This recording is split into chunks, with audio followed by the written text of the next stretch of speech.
Many of the struggles in the Middle East over the past century can be tied back to the Sykes-Picot Agreement. Drafted in the final years of World War I, the Sykes-Picot Agreement was a secret document negotiated by British officer Mark Sykes and French diplomat François-Georges Picot. Once ratified, it divided the Levant region under two spheres of influence controlled by France and Britain while establishing the map of the modern Middle East.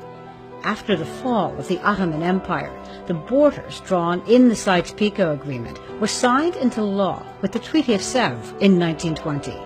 While originally setting aside sovereign Kurdish territory, Turkish nationalists protested aggressively and went so far as to relocate thousands of Turks into Kurdish-majority regions.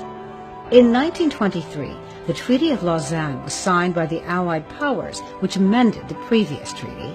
Forming the present-day Turkey, Lausanne set the northern borders of Syria and Iraq, separating ethnic groups and effectively ending the dream of a sovereign Kurdistan. Today, more than 30 million Kurds and millions of Assyrians, Yazidis, and other stateless ethnicities straddle the borders drawn by Mark Sykes and François Picot 100 years ago. In Turkey, Kurds were denied basic citizenship until the late 1990s and are locked in a decades-old civil war against the Turkish government.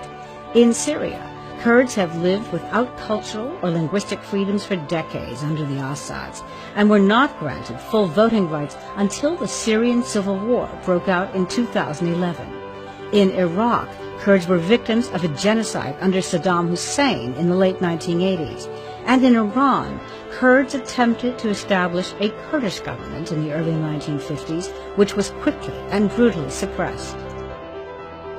So, what would the Middle East look like today if the Sykes-Picot Agreement had been drawn differently?